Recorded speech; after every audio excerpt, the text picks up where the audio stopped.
Ndagusuhuje wowe ukomeje kubana n'Ibiganza Media TV.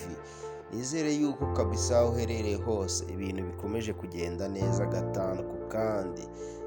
Wowe bitameze neza ndakwihanganishije. Urugendo rw'ubuzima niko ruba rumeze umunsi ku wundi. Gusa mboneraho no kugushimira wowe wakoze subscribe kandi nawe utarayikora. Iki ni cyo gihe kugira ngo ujye ukomeza kubana natwe ubona amakuru tugenda tukugezaho ku gihe kandi byihuse cyane. Mboneraho no kuguha ikaze mu biganiro twaguteguriye kuri uyu munsi. Uti bimeze gute muri showbiz? Ni iki kiri gutangazwa? Amakuru ari gutrendinga? Ni iki kiri kwihuta cyane ku mbuga nkoranyambaga, ku ma platforms atandukanye hirya no hino?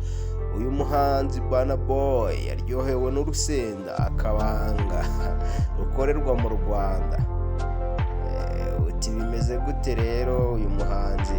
Aka gasenda kamukoze ku mutima kabisa, ni ibiri kuvugwa cyane. Benshi bari kwibaza se uyu muhanzi gushiturwa n'urusenda, ibi bintu bibaho gute, bishoboka gute? Uyu muhanzi w'icyamamare muri Afurika, Damini Ebnorwa Oguru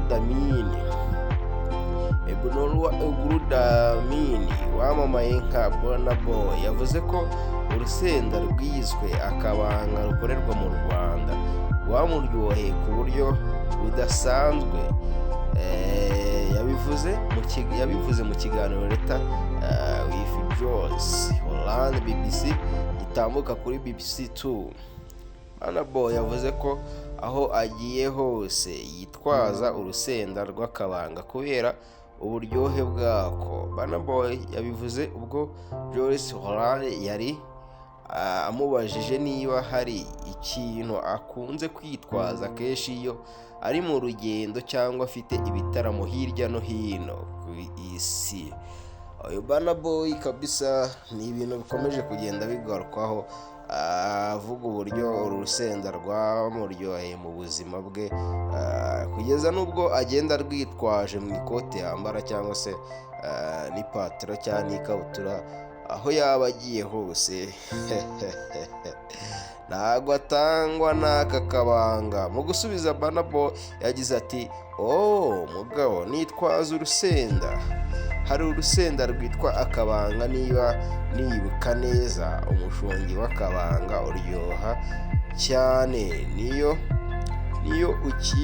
ukihumurije wumva utazi uko ubaye, nta kintu na kimwe narya katarimo. Bivuga ko uyu mugabo kabisa melange iyo ari yo yose bamuteguriye, byumvikana ko ariko kabanga abanza guhita ko aminjiramo mbere y'uko akora. Uru rusenda ruzwi nk'akabanga, rumaze kwamamara mu mahanga mu kuryoshya amafunguro. Ni urusenda rutunganwa na Enterprise, urwibutso ya rwiyemezamirimo Sina Gerard.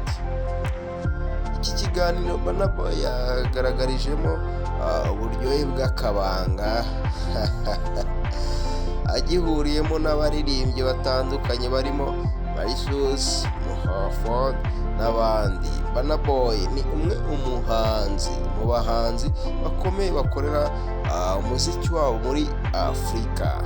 Yegukanye igihembo cya mbere cya Grammy muri 2021 abikesha album ya gatatu ye yise Trust As Tell. Nguko kabisa ibi ni byo biri kugenda bivugwa kuri uyu muhanzi Burna Boy ukora umuziki we muri Afurika. Muri iki kiganiro kandi kibanda mu muziki, Burna Boy yaririmbye indirimbo ze zirimo Last na For My Heart yakoranye na Dishala. Nguko uyu muhanzi bivugwa ko urusenda rwamukoze ku mutima. Uti bimeze gute hirya no hino? Ni ibiki bindi biri kugenda bivugwa? Uyu muhanzi se wahorereye ibi bintu, wumva byashoboka se kuba Burna Boy yakaba ashiturwa n'urusenda rw'akabanga? ndetse kandi rukorerwa mu Rwanda. Ibyo byose kabisa ni ibintu tugiye kugenda tugarukaho gatanu ku kandi, mugenda mutanga n'ibitekerezo byanyu kugira ngo dukomeze kubana gatanu ku kandi. Uyu Burna Boy kabisa ni ibintu byagomeje gutungura benshi bibaza ati ni gute umuhanzi w'icyamamare nk'uyu ashobora kuba yashiturwa n'urusenda akabanga. Hari benshi batazi kabisa product zaba zigakoze cyangwa se zikagize, gusa ibyo byose ni ibintu tuzagenda tugarukaho mu bindi biganiro. Gusa hari n'izindi nkuru ziri kugenda zivugwa muri showbiz arizo tugiye kugenda twibandaho. Icyo usabwa ni ukugumya kubana natwe, ntucikwe, ntukureho ijisho kuri screen yawe aho wicaye, kugira ngo tugomeze tukugezeho n'izindi nkuru ziri gutrendinga muri showbiz nyarwanda. Njye mukomeje kubana ni Isya kuri mikoro, turakomezanya no mu yandi makuru ari kugenda avugwa hano muri showbiz nyarwanda. Ni ibintu byinshi cyane turi bugende twibaza, gusa nta handi wabisanga ni ku Biganza Media TV. Nibo bakugezaho inkuru gatanu ku kandi, inkuru zizewe kandi ziri update. Ntucikwe rero kabisa, no kugumya kubana natwe kugira ngo tujye tukugezaho inkuru uhora wifuza kumenya umunsi ku wundi. Uti bimeze gute? Reka dusimbukire ku zindi nkuru ziri kugenda zivugwa muri showbiz nyarwanda. Gusa turi buze kugenda tureba no hirya yo mu Rwanda uko byifashe, kugira ngo tujye tubagezaho inkuru ziri global, inkuru zagutse, inkuru zigenda zireba hirya no hino uko byifashe, uko byaramutse, uko byiriwe. Ari nabwo rero tugiye kugaruka ku nkuru iri kuvugwa mu Rwanda. Uti ni uwuhe muhanzi? Uti bimeze biti?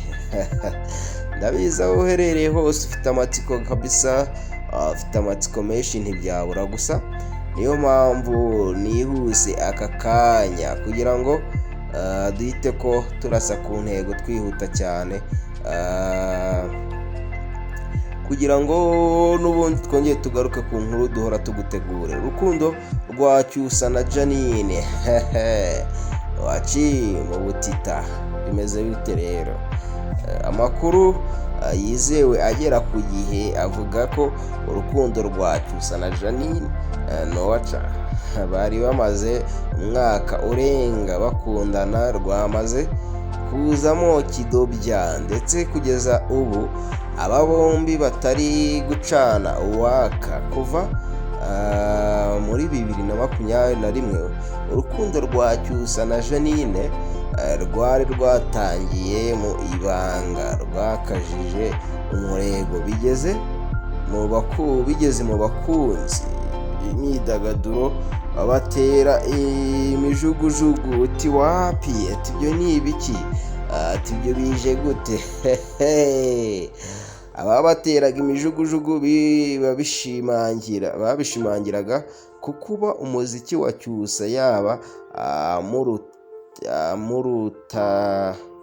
amuruta cyane. Uyu muhanzi wari uterura ko akundana n'uyu mugore usanzwe atuye i Burayi, uyabanje kuyobya uburari ahakana urukundo rwabo. Urumva ko uyu muhanzi Jeannine kabisa we ntabwo ashaka gutangaza urukundo rwiwe na Cyusa, kereka kabaye Cyusa yaje kwemera ko ari mu rukundo na Jeannine, ndetse atangira intambara yo kwiyama abari bakomeje kwibasira umukunzi we. Cyusa yumvikanye kenshi avuga ko abatishimiye urukundo rwabo ari abanyeshyari cyangwa bakaba imburamukoro ziba zishaka gutokora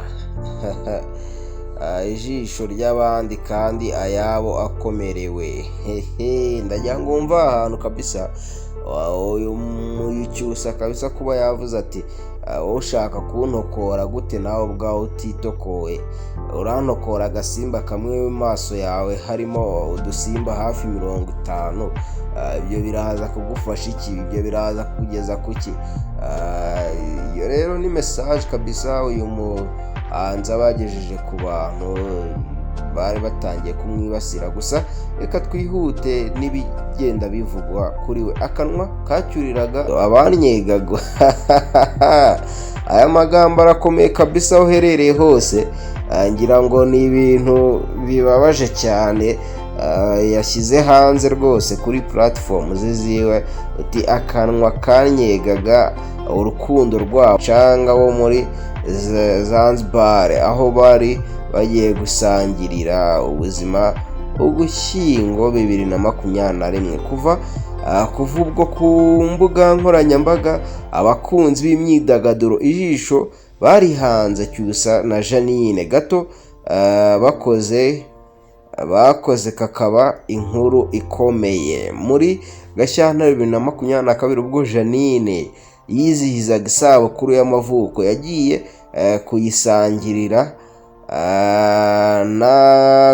kuyisangirana na Cyusa ku mucanga w'i Dubai. Urukundo rwabo rutangira kwaka ku mbuga nkoranyambaga. Ubundi si yo ruhatse biba bibatwaye iki? Sinzi wowe uherereye imbogamizi wumvamo, sinzi niba nawe hari icyo wumva bikubangamiye kugira ngo abangaba bari bakwigira mu rukundo wumve ko bigenda bibangamira abantu. Gusa niba nawe bikubangamiye usige igitekerezo aho ngaho kabisa, kugira tugende tureba ese murabitekereza iki, ibi bintu biri kuvugwa mu byumva gute kabisa. Ntawe uzibagirwa amafoto yabo uruhande rwa Burj Khalifa cyangwa ayo mu buriri basomana. Muri icyo gihe akiva mu butayu bw'i Dubai, Cyusa yatangiye kumvikana ahamya ko uwe yamubonye ndetse yamaze no kumukorera indirimbo yise Uwanjye. Iyi ndirimbo yari yijeje abakunzi b'umuziki we ko izafatirwa amashusho i Burayi aho yagombaga kwerekeza muri Mata 2022. Abakunzi ba Cyusa bategereje ko iyi ndirimbo isohoka baraheba. Uyu muhanzi wari ukubutse i Burayi yabwiye abanyamakuru ko yagize umwanya muto, ariko ahamya ko hari gahunda yo kuyifatira amashusho yagombaga gufatirwa i Dubai cyangwa Jeannine yaza mu Rwanda akaba ariho afatirwa. Bivuga ko Cyusa yavuye i Burayi umwuka watangiye kuba mubi. Nyuma y'iminsi mike Jeannine yasibye amafoto yose bari bahuriyemo. Kubera iki yasibye? Ibi bintu bimeze gute? Inkuru z'uko batandukanye ziri kurushaho kuba nyinshi ku mbuga nkoranyambaga mu rwego rwo kuzicubya. Cyusa na Jeannine bagiye kuri Instagram bahakana amakuru y'ababatandukanyaga. Abari kuyabara amagambo arashira ivuga. Ni byinshi kabisa, ni byinshi byagiye bivugwaho kuri couple ya Cyusa na Jeannine. Gusa muragenda mubona amafoto y'uko byari byifashe. Ngira ngo n'ubundi kabisa ni inkuru nyinshi mfitiye muri aka kanya ziri kugenda zivugwa hirya no hino ku ma platforms. David yagiye gukorera igitaramo muri Uganda. Uyu muhanzi kabisa ahorana udushya, ngira ngo ntajya nicara cyane kudashapo kuri uyu musaza. David umuhanzi bahagaze bwuma mu muziki w'u Rwanda muri iyi minsi. Uyu muhanzi David ngira ngo muri kubibona ko ni umuhanzi kabisa ukora ibintu byiza cyane, ukora amavideo meza cyane. Nyuma y'iminsi mike ataramiye i Goma muri Repubulika Iharanira Demokarasi ya Kongo, yahise yerekeza i Kampala aho naho afite igitaramo. Ni igitaramo uyu muhanzi yatumiwemo mu kabari kitwa Nomad, aho agomba gutaramira kuwa 12 Ukwakira 2022 mu ijoro rikunze kwitabirwa n'umubare munini w'abanyarwanda. Ngayo nguko ndabasuhuje abari bwitabira icyo gitaramo kabisa, mugubwe neza kabisa, n'abandi bari kugenda bagikurikirana live ku ma platforms atandukanye. Ngayo nguko David utegerejwe kuririmba mu ijoro ryiswe Black Battle Wednesday yageze i Kampala mu ijoro ryo kuwa 11 Ukwakira 2022. Yitabiriye iki gitaramo kiba gicurangwamo na DJ Kebe uri mu bafite izina rikomeye i Kampala, nyuma y'uko mu mpera z'icyumweru gishize yari yataramiye igoma muri iserukiramuco ryiswe Happy People. Ibitaramo byombi abikoze mu gihe ku rundi ruhande yari amaze igihe ku mugabane w'Uburayi, aho yakoreye ibitaramo 15 mu gihe cy'amezi 2 yamazeyo. Ngaho urumva uko kabisa uyu muhungu David arakora cyane, afite courage mu muziki wiwe. Bivuga ko ari no gutegura igitaramo kinini azakora mu mpera z'uyu mwaka, azamurikamo album ye ya mbere yise Afokira. Kabisa David kudashaka ngira ngo uri kugenda utegura ibintu bimeze neza, ni hit after hit. Sinzi kabisa, reka gusa tugumeze dutegereze turebe uko ibintu biraza kuba bimeze muri showbiz nyarwanda. Nakagaruka y'umwari kumwe kuri mikoro ni Insia nk'ibisanzwe. Ndabakunda, amahoro y'Imana akomeza abane namwe aho muherereye hose.